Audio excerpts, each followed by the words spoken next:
মূল কিয়ামত যে হবে দুনিয়ায়, এই কিয়ামতের আগে কি এমন কোন সংকেত আল্লাহ পাক দিবেন আমরা বুঝতে পারবো? আল্লাহর নবী জবাব দিলেন, হ্যাঁ সেগুলো আমি কিছু জানি, অনেক জানি, সেগুলো আল্লাহ আমাকে অনেক জানাইছেন। তন্মধ্যে একটা আল্লাহর নবী বলেন, আনতালিদাল আমাতু রব্বাতাহা, যখন দুনিয়ায় দেখবা বান্দির বাচ্চা প্রেসিডেন্ট হয়,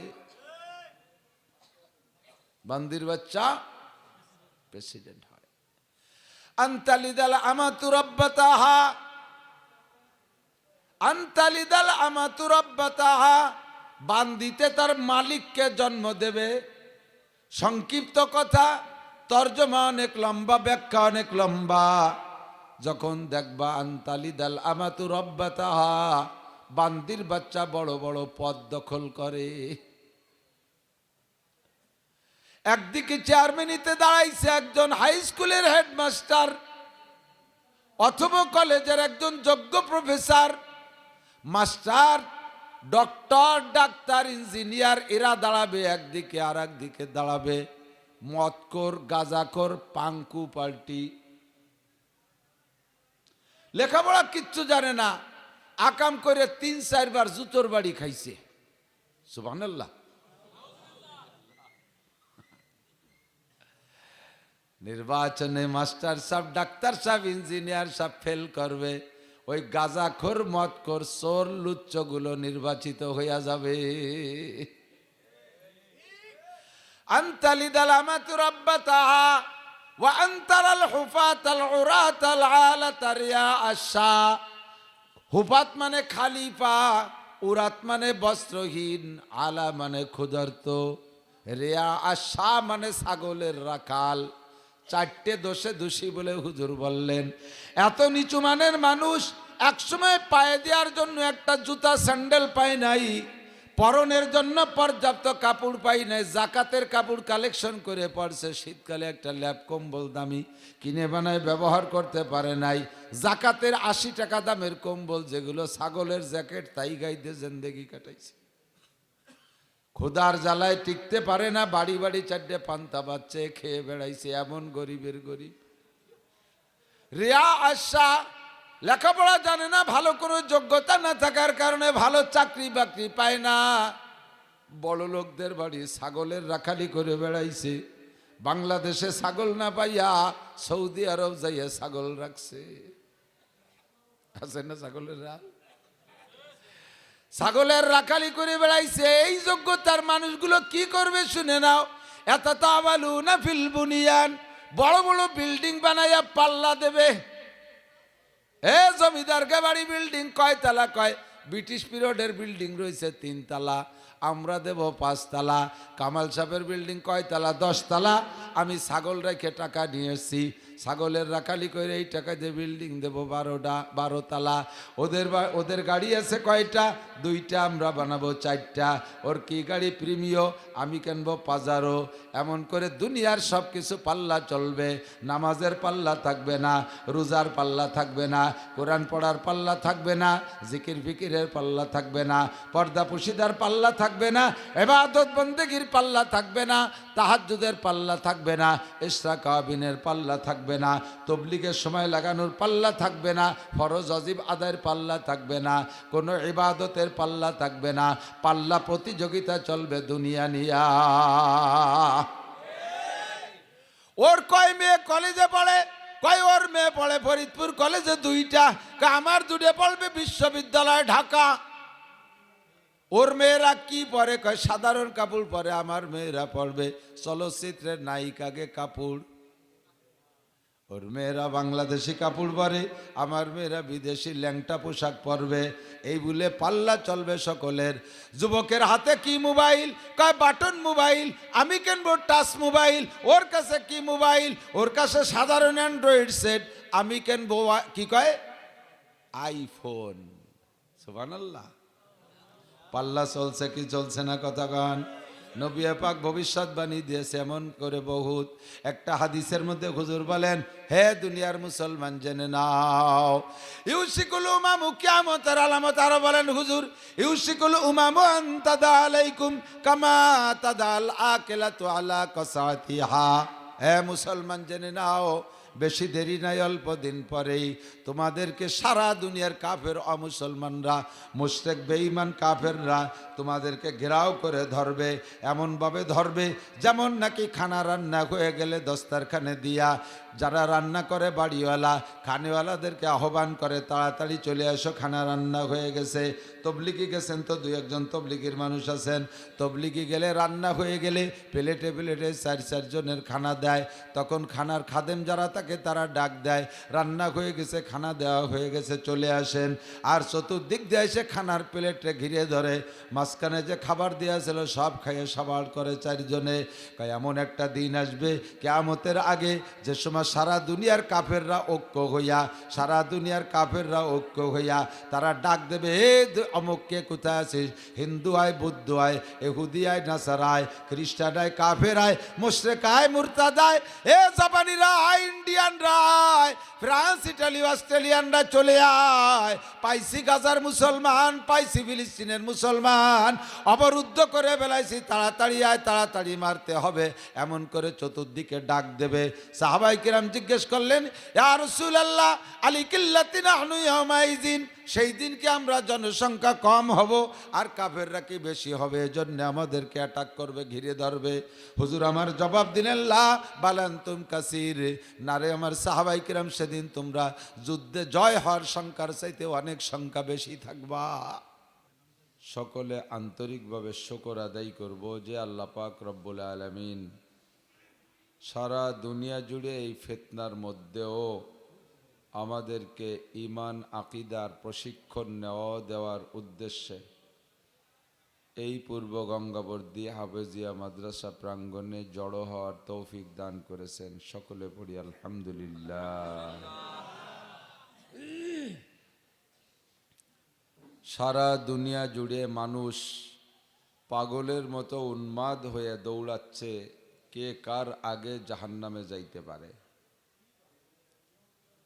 প্রত্যেকটা মানুষ যার যার গতিতে যে দৌড়াচ্ছে কোন দিক, সকলেই পাল্লা লেগে গেছে কার আগে কে জাহান্নামে যাইতে পারে, কে কার চেয়ে বেশি গুনাহ করতে পারে। সর্বক্ষেত্রে একটু ফিকির করলে দেখবেন এভাবেই পাল্লা প্রতিযোগিতা চলতেছে। ইবাদত বন্দেগীর পাল্লা নেই। হাদিসের মধ্যে আসছে, নবী আলাইহিস সালাতু ওয়াস সালাম সাহাবায়ে কিরামদেরকে নিয়ে বসে বয়ান করতেছেন। এর মধ্যে হযরত জিবরিল আলাইহিস সালাতু ওয়াস সালাম মানুষের রূপ ধারণ করে এসে জালাসা বাইনা ইয়াদাই রাসূলিল্লাহি সাল্লাল্লাহু আলাইহি ওয়াসাল্লাম, হুজুরের সামনে বসলেন। একে একে চারটি জিজ্ঞাসা করলেন। চতুর্থ নম্বর জিজ্ঞাসা হলো, মাতা সাহ, কিয়ামত কবে হবে? শুনতেছেন আপনারা? আশেপাশে যারা দাঁড়িয়ে আছেন বসলে ভালো হয়, বসে কথা শুনলে আপনারও ভালো লাগবে আর বলনেওয়ালারও ভালো লাগে। এলোমেলো দাঁড়িয়ে থাকলে কথা বলতে একটু ডিস্টার্ব মনে হয়, একটু বসে পড়েন। আর যদি বসতে কষ্ট হয় তাহলে দাঁড়াইতে হলে অন্য জায়গায় যে দাঁড়ালি ভালো হয়। তো জিবরিল আলাইহিস সালাতু ওয়াস সালাম মানুষের রূপ ধারণ করে হুজুরের সামনে এসে চারটি জিজ্ঞাসা করলেন। তার মধ্যে শেষ জিজ্ঞাসাটা হলো মাতা সাহ, কিয়ামত কবে হবে? জিবরাইল আলাইহিস সালাতু ওয়াস সালামও মূলত কিয়ামতের ডেট জানে না। জিজ্ঞাসা কেন করলেন? উদ্দেশ্য সামনে।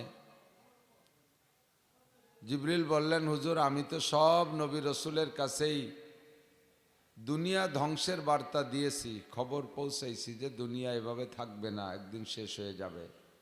আপনাদের আকীদা কি শেষ হবে না, এভাবেই থাকবে?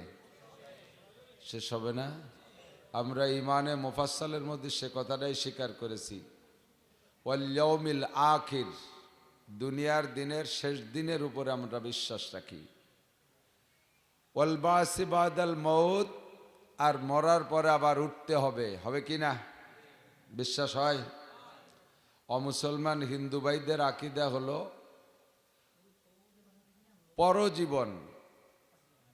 পরজীবন বলতে ওনরা বুঝায় দুনিয়ায় মানুষ একবার মারা গেলে সে যে ধরনের আচরণ করে মরছে, ওই ধরনের আচরণের উপরে একটা ক্রিয়া আছে, সৃষ্টিকর্তা সেই ক্রিয়া অনুযায়ী তাকে আরেকবার দুনিয়ায় পাঠায় দেয়। যদি মরার আগে সে কুকুরের মতো স্বভাব নিয়ে মরে, তাহলে পুনর্জীবন হবে নাকি তার কুকুরের মতো। আমি এক হিন্দুরে জিজ্ঞেস করছি যে তোমাদের এরকম আগে একবার আসছিলে মানুষ হয়ে, ফিরে আবার কুত্ত হয়ে আইসে, এরকম দু একজনের সাথে সাক্ষাৎ হয়েছে নাকি পরজীবন? আগে একরকম ছিল, পরবর্তীতে আর এক রকম হয়ে আসছে, এরকম কোনো ইতিহাস তোমাকে জানা আছে? কয় যে ওগুলো আমাকে জানতে দেয় না। বলে সে জগতের প্রতি আমাদের বিশ্বাসও নাই। আমাদের বিশ্বাস, আল্লাহ নবী বলেন তামুতুনা কামা তাহয়াউন ওয়া তুহশারুনা কামা তামুতুন। তোমরা যেভাবে জীবন যাপন করবে তোমাদের ওইভাবে মরণ হবে, আর মরণ যে সুরতে হবে পুনর্জীবনও পরকালে উঠতেও হবে সেইভাবে। নামাজি মানুষ নামাজি হালাতে মরবে, আর নামাজি হালাতে ইমানদারি ইমানের সাথে উঠবে। দাড়িওয়ালা দাড়ি নিয়ে মরবে, দাড়ি নিয়ে উঠবে। দাড়ি কাটাওয়ালা দাড়ি কাটা অবস্থায় মরবে, তো দাড়ি কাটা অবস্থায় উঠবে। ইমানওয়ালা ইমান নিয়ে মরবে, তো ইমানের সাথে উঠবে। মুসলমান মুসলমানদের সাথে উঠবে। আল্লাহ পাক বলেন ওমাইয়াতাওয়াল্লাহুম মিনকুম ফাইন্নাহু মিনহুম। যারা যার সাথে সম্পর্ক রাখবে কিয়ামতের ময়দানে তাদের পুনরুত্থান তাদেরই সাথে হবে। হিন্দু বুদ্ধ খ্রিস্টান ইহুদ নাসারাদের মতো চালচলন যাদের হবে, তাদের সাথে সম্পর্ক যাদের হবে, তারা কিয়ামতে তাদের সাথেই উঠবে। আমরা এই বিশ্বাসে বিশ্বাসী। ওয়াল বাসি বাদাল মাউত, মরার পরে আমাদের সকলকে আবার উঠতেই হবে। তো জিবরিল আলাইহিস সালাতু ওয়াস সালাম হুজুরকে জিজ্ঞেস করলেন, হুজুর মাতা সা, কিয়ামত তো হবেই, তা কবে হবে? হুজুর জবাব দিলেন মাল মাসউলু আনহা বিআলামা মিনাস সাইল। এ ব্যাপারে তুমি যে জিজ্ঞাসা করেছো আমার কাছে, আমি তোমার চাইতে একটু বেশি জানি না। ইন্নাল্লাহা ইনদাহু ইলমুস সাহ, কিয়ামতের তারিখ আল্লাহ পাকই জানেন। কোন নবী রাসূলকে জানাই নাই, কোন ফেরেশতাকে জানাই নাই, আমাকেও বলে নাই। এমনকি যেই ফেরেশতা ইসরাফিল আলাইহিস সালাতু ওয়াস সালামের সিঙ্গার ফুৎকারে দুনিয়াটা তছনছ হয়ে কিয়ামত হয়ে যাবে, ওই ইসরাফিল আলাইহিস সালাতু ওয়াস সালামকেও আল্লাহ পাক ডেট বলে দেন নাই।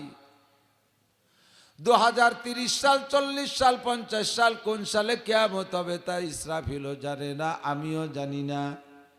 এবার জিবরাইল আলাইহিস সালাম জিজ্ঞাসা করলেন অমা ইমারাতুহা, কিয়ামত যে হবে তো হবেই, নিশ্চিত হবে, তবে তার আগে নির্দিষ্ট ডেট আপনিও জানেন না, আমিও জানি না। তবে কিয়ামত আসবে যে তার পূর্বাভাস কিছু বলতে পারেন।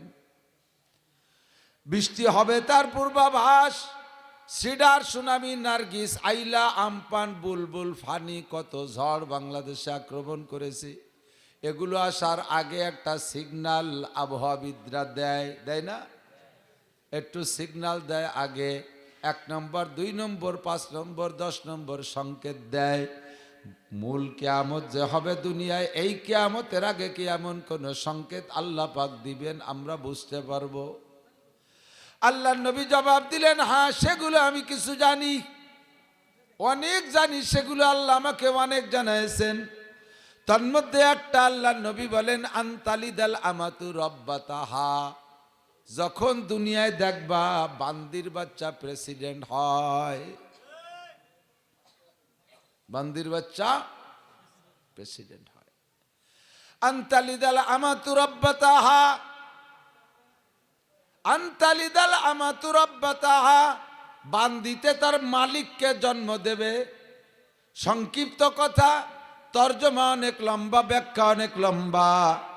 যখন দেখবা আনতালিদাল আমাতু রব্বাতাহা, বান্দির বাচ্চা বড় বড় পদ দখল করে।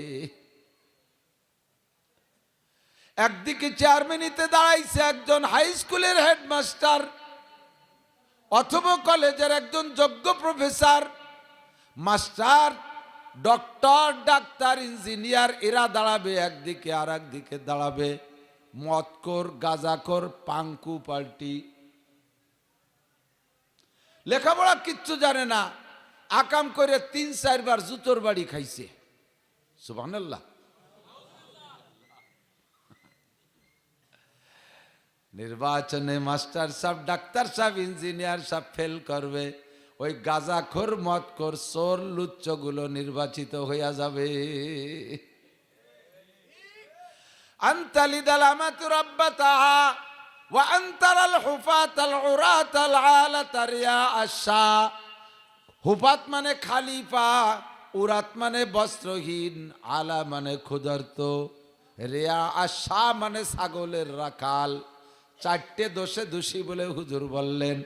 এত নিচু মানের মানুষ একসময় পায়ে দেওয়ার জন্য একটা জুতা স্যান্ডেল পায় নাই, পরনের জন্য পর্যাপ্ত কাপড় পাই নাই, জাকাতের কাপড় কালেকশন করে পড়ছে, শীতকালে একটা ল্যাপ কম্বল দামি কিনে বানায় ব্যবহার করতে পারে নাই, জাকাতের 80 টাকা দামের কম্বল যেগুলো ছাগলের জ্যাকেট তাই গাইতে জিন্দেগি কাটাইছে। ক্ষুধার জ্বালায় টিকতে পারে না, বাড়ি বাড়ি 4টে পান্তা বাচ্চা খেয়ে বেড়াইছে, এমন গরিবের গরিব। রিয়া আশা, লেখাপড়া জানে না, ভালো কোনো যোগ্যতা না থাকার কারণে ভালো চাকরি বাকরি পায় না, বড় লোকদের বাড়ি ছাগলের রাখালি করে বেড়াইছে। বাংলাদেশে ছাগল না পাইয়া সৌদি আরব যাইয়া ছাগল রাখছে। আছে না ছাগলের ছাগলের রাখালি করে বেড়াইছে। এই যোগ্যতার মানুষগুলো কি করবে শুনে নাও। ইয়াতাতাওয়ালুনা ফিল বুনিয়ান, বড় বড় বিল্ডিং বানাইয়া পাল্লা দেবে। জমিদারকে বাড়ি বিল্ডিং কয়তলা? কয় ব্রিটিশ পিরিয়ডের বিল্ডিং রয়েছে 3 তলা, আমরা দেব 5 তলা। কামাল সাহেবের বিল্ডিং কয়তলা? 10 তলা। আমি ছাগল রেখে টাকা নিয়ে এসছি, ছাগলের রাখালি করে এই টাকা দিয়ে বিল্ডিং দেব 12 তলা। ওদের গাড়ি আছে কয়টা? 2টা, আমরা বানাবো 4টা। ওর কি গাড়ি? প্রিমিও, আমি কিনবো পাজারো। এমন করে দুনিয়ার সব কিছু পাল্লা চলবে। নামাজের পাল্লা থাকবে না, রোজার পাল্লা থাকবে না, কোরআন পড়ার পাল্লা থাকবে না, জিকির ফিকিরের পাল্লা থাকবে না, পর্দা পুশিদার পাল্লা থাকবে না, ইবাদত বন্দেগীর পাল্লা থাকবে না, তাহাজ্জুদের পাল্লা থাকবে না, ইশরাক আবিনের পাল্লা থাকবে না, তবলিগের সময় লাগানোর পাল্লা থাকবে না, ফরজ ওয়াজিব আদায়ের পাল্লা থাকবে না, কোনো ইবাদতের পাল্লা থাকবে না। পাল্লা প্রতিযোগিতা চলবে দুনিয়া নিয়া। ওর কয় মেয়ে কলেজে পড়ে? কয় ওর মেয়ে পড়ে ফরিদপুর কলেজে 2টা। আমার 2টে পড়বে বিশ্ববিদ্যালয় ঢাকা। ওর মেয়েরা কি পরে? কয় সাধারণ কাপড় পরে। আমার মেয়েরা পড়বে চলচ্চিত্রের নায়িকাকে কাপড়। ওর মেয়েরা বাংলাদেশি কাপড় পরে, আমার মেয়েরা বিদেশি ল্যাংটা পোশাক পরবে। এই বলে পাল্লা চলবে সকলের। যুবকের হাতে কি মোবাইল? কয় বাটন মোবাইল। আমি কিনবো টাচ মোবাইল। ওর কাছে কি মোবাইল? ওর কাছে সাধারণ অ্যান্ড্রয়েড সেট। আমি কিনবো কি কয়? আইফোন। সুবহানাল্লাহ। পাল্লা চলছে কি চলছে না? কথা কন। নবী পাক ভবিষ্যৎবাণী দিয়েছে এমন করে বহুত। একটা হাদিসের মধ্যে হুজুর বলেন, হে দুনিয়ার মুসলমান জেনে নাও, ইউসিকুল উমামু কিয়ামতের আলামত। আরো বলেন হুজুর, ইউসিকুল উমামু আন তাদা আলাইকুম কামা তাদাল আকিলাতু আলা কাসাতিহা। হে মুসলমান জেনে নাও, বেশি দেরি নাই, অল্প দিন পরেই তোমাদেরকে সারা দুনিয়ার কাফের অমুসলমানরা, মুশরিক বেঈমান কাফেররা তোমাদেরকে ঘেরাও করে ধরবে।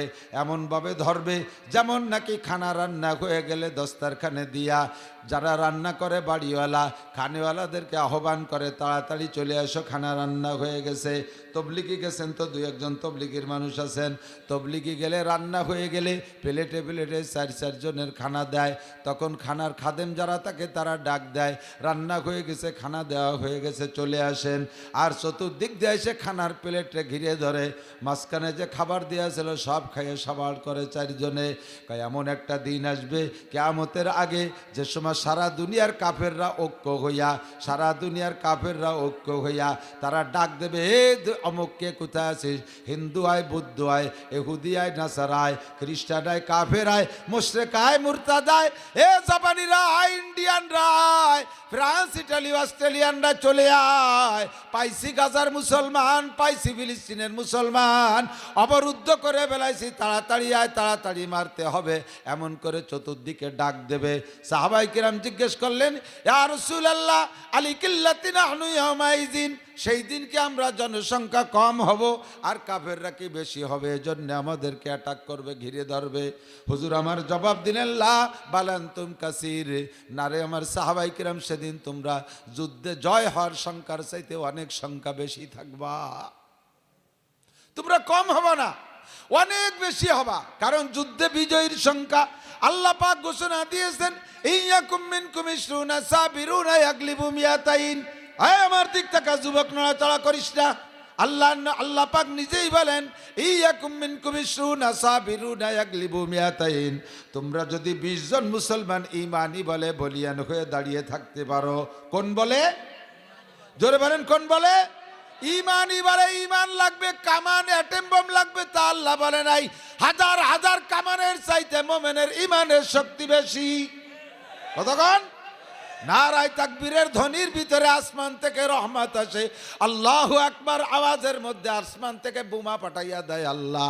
তোমাদের লাগবে ইমানি বল। ইমানি বলে বলিয়ান হয়ে যদি 20 জন মুসলমান দাঁড়ায় থাকতে পারো, সামনে যত বড় সমরাস্ত্র বাহিনী আসুক, 200 জন কাফেরের মোকাবেলায় তোমরা 20 জন মুসলমান বিজয়ী হতে পারবা। এখনো প্রমাণ পাওয়া যায় কি যায় না? কথা বলেন। ওই পশ্চিমের খবর নেন, মধ্যপ্রাচ্যের খবর নেন, গাজার মুসলমান মুজাহিদ মাত্র 30,000। বিমান নাই, অত্যাধুনিক ট্যাঙ্ক নাই, কোনো ট্যাঙ্ক নাই, আকাশপথে আক্রমণ করার জন্য কোনো অস্ত্র নাই। পশ্চিমে সব বিশ্বের সর্বশ্রেষ্ঠ পরাশক্তি আর আধুনিক সমরাস্ত্রে সজ্জিত ইসরায়েল, ওদিকে আমেরিকা, ইউরোপ কান্ট্রির সকলে মিলা যেই ব্রিটিশরা গোটা এশিয়া মহাদেশকে একসময় শাসন করত, সে ব্রিটিশরাও তাদের সাথে সম্মিলিতভাবে আক্রমণ করতেছে। চতুর্দিক দিয়ে ডাক দেয় না, ঘিরে বেলাইছে গাজারে। গাজার 30,000 যুবকরা ইমানি বলে বলিয়ান হইয়া এই 1.5 মাস যুদ্ধ হলো। যে জায়গা গাজাকে মাত্র একদিনে শেষ করে দেওয়ার কথা ছিল, 1.5 মাস যুদ্ধের পরে এখন তারাই এখন তাদের সাথে যুদ্ধবিরতি চুক্তি করতে বাধ্য হয়ে গেছে। আল্লাহু আকবার। ক্ষমতা কে দেশে? আরে 30,000 যুবক যদি সারা পৃথিবী বর্তমানে আমেরিকার সাথে লড়া, মানে সারা পৃথিবীর পরাশক্তির সাথে লড়া, আর এই মুহূর্তে যদি 200 কোটি মুসলমান ঐক্য হয়ে আক্রমণ করে, কাফের মুশরিক ইহুদ নাসারার বাচ্চারা তারা ভূমধ্য সাগর সাঁতরায় ওই মাছের পেটে আর কুমিরের পেটে যা ছাড়া উপায় থাকবে না। যুদ্ধের সংখ্যা বিজয়ের জন্য 200-তে 20 জন, 200 কাফের আর 20 জন মুসলমান, 100 কাফের আর 10 জন মুসলমান। ইসরায়েলের ফিলিস্তিনের গাজার মুসলমান বলছে, আমরা 1 জন আর ওরা 10 জন, ইনশাআল্লাহ আমাদের সামনে টেকবে না। ওরা কোরআনের পরে এমন গভীর বিশ্বাস রাখে। দুঃখ লাগে, হাজার হাজার মুসলমান এখন একেবারে ল্যাজ গুটায় বসে আছে মসনদ দখল করে, মোটে জোরে কথা বলতে পারছে না। আল্লাহ নবী বলেন, ইউসিকুল উমামু আন তাদা আলাইকুম কামা তাদাল আকিলাতু আলা কাসাতিহা। কিলা ইয়া রাসূলুল্লাহ আলী কিল্লাতি নাহনু ইয়াউমাইযিন, ক্বালা লা বাল আনতুম কাসীর, তোমরা সংখ্যা অনেক, ওয়ালা বাল আনতুম কাসীর। আল্লাহু আকবার। এরপরে আল্লাহ নবী বলে, ওয়ালা ইয়ানজিয়ান্নাল্লাহু মিন সুদুরি আদুবিকুমুল মাহাবা ওয়ালা ইয়াকযিফান্নাল্লাহু ফি কুলুবিকুমুল ওয়াহান। আল্লাহু আকবার। নবী পাক বলেন, তোমরা, মাঝে এক শব্দ ছুটে গেছে হাদিসের, তোমরা এমন একটা সময় আসবে যে কাফেরদের ধাক্কায় তোমরা পায়ে মাটি পাবা না, তোমরা ভাষা ধাপের মতো ভাসতে থাকবা, প্লাবনে খড়কুটো যেমন ভেসে যায় ওরকম ভেসে যাওয়া। তোমাদের নাম শুনলে এক সময় কাফেররা আতঙ্কিত ছিল। খালিদ ইবনে ওলীদ রাদিয়াল্লাহু তাআলা আনহু, ওমর ইবনে খাত্তাব রাদিয়াল্লাহু তাআলা আনহুর খিলাফত কালে হযরত খালিদ রাদিয়াল্লাহু তাআলা আনহু সেনা প্রধান হইয়া যুদ্ধে গেছে। মুসলমানরা 3,000 আর কাফের 30,000। এখন 3,000 আর 30,000-এর সংখ্যার চাইতে শক্তি দেয় হলো অস্ত্রে। 30,000-এর কাছে আছে কয়টা বন্দুক, আর 3,000-এর কাছে আছে বিমান আর অত্যাধুনিক ক্ষেপণাস্ত্র আর পারমাণবিক বোমা। তাহলে এই 3,000-এর সামনে 30,000 কি? সারা দুনিয়ায় তো কিছু না। 8টা-10টা পারমাণবিক বোমা মারিয়ে দিলি বারা সারা দুনিয়া শেষ, কেউ থাকবে না। তো সেখানে সেই সময় 3000 আর 30,000-এর পার্থক্য।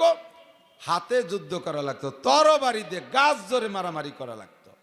3000-এর সামনে 30,000, 30,000-এর সামনে 3000 কি। অথচ খালেদ ইবনে ওলীদ রাদিয়াল্লাহু আনহু যুদ্ধে জয় হইয়া 30,000-এর অনেকটা বান্ধে সাইন্দে নিয়ে আইছে। আনার পরে আর মারছে তো সে জায়গা যাদ্দুর পারার দরকার, পরান ভরি মারি টেরিয়ে এরবারে যে কয়টা রে গরু বান্ধার মতো বান্ধি আনা সম্ভব সে কয়টা বান্ধে আনছে। যাকে তাকে কাছে জিজ্ঞেস করে, আমরা দিয়ে অল্প কয়জন, তোরা এত, তোরা এইভাবে ঠুকি গেলি কে? নর্মালে জিজ্ঞেস করতে, এই যে আমাকে অল্প কয়জনের কাছে তোরা ঠুকি গেলি কে? কয় কি, ও জায়গা তোমরা যখন বিকেলবেলা মেসক করো, আমাদের গোয়েন্দা পাঠাইছি, প্রত্যেক দিন আমরা যুদ্ধে ঠকি। কেন ঠকি? গোয়েন্দা পাঠাইছি ভিতরে, মোসাদ পাঠাইছি। তো মোসাদরা যাইয়ে দেখে আইসা যা কয় তাতে আমাদের আর পরের দিন যুদ্ধ করার হিম্মত থাকে না। মুসলমানরা বিকেলবেলা মেসক করতেছে হাইটিয়া হাইটিয়া। কাফেররা ভিতরে আইছে গোয়েন্দাগিরি করে দেখতে, আইসে দেখে কি মুজাহিদরা আস্ত বড় বড় গাছ ধরিয়ে এভাবে সাবাই খাচ্ছে। এই যাইয়ে ওকে কাছে বলছে যে এই কয়দিন যাকের সাথে যুদ্ধ করছো, আগামীকাল যাকের সাথে যুদ্ধ করবা, কোনো মতো তোমরা গেলি যাও, আমরা এই কজন যাবো না, যে কজন দেখতে গেছিলাম। আমরা সচক্ষে দেখে এসেছি তারা আস্ত গাছ একটা ধরে সাবাই খাচ্ছে, মেসক করতেছে, বসছে যে গাছ খেয়ে ফেলতেছে। আল্লাহ তাদের চোখে দেখাই দিচ্ছে। এই কেউ বিশ্বাস করে যে মানুষে আস্ত গাছ সাবাই খায়? আর এক দল পাঠাইছে, তারা যদি ওরা মিথ্যে কথা কইছে, মনে হয় যুদ্ধ করবে না, পলান দেবে। এই কয়দিন যুদ্ধে 1.5 মাস যুদ্ধ হতে ইসরায়েলের বহু সৈন্য কিন্তু ক্লান্ত হয়ে গেছে, পলানোর চেষ্টা হতেছে, পথ খুঁজে পাচ্ছে না। সে দায় থেকে মুরব্বীরে ধরিয়ে যে শান্তি মানে যুদ্ধবিরতির একটা চুক্তিতে গেছে। তোরা যে দেখদি এবার উনরা মেসক করে মুজাহিদরা অজু কালাম করে তসবি হাতে ঘুরতেছে। যে 3 তসবি বিকেলবেলা আছে না, 3 তসবি তবলিগির 3 তসবি পালন করতে, এই দানা সব সবাই এরকম ছোট ছোট। তো তসবি হাতে ঘুরতেছে আর তসবি পড়তেছে। পরে যে দল আসছে এসে দেখে যে এরা ছোট ছোট পাহাড় 100 সুতোয় গাইতে এরকম নাড়াচাড়া হতেছে। আল্লাহু আকবার। এইগুলো আমাদের গোয়েন্দারা দেখে যে বলছে। 2-3 নম্বরে তোমরা যখন যুদ্ধের ময়দানে এসে নারায়ে তাকবীর আল্লাহু আকবার বলো, তখন মনে হয় যেন আসমান ভেঙ্গে হুলমুল করে আমাদের উপরে পড়তেছে। ওই আওয়াজে আমাদের অনেকে স্ট্রোক করে মারা গেছে, আবার অনেকে ওই আওয়াজে নারায়ে তাকবীরের আওয়াজে অন্ডকোষ খসে পড়ে গেছে, সেইভাবে মরে গেছে। এই হলো যুদ্ধে জয় করা যায়। সেই আল্লাহ এখনো আছে না নাই?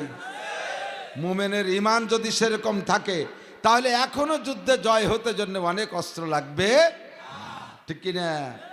মুশকিল হলো কাফেরদের অন্তরে মুসলমানদের নাম শুনলে যে ভয় ছিল, সেই ভয় এখন শেষ হয়ে গেছে।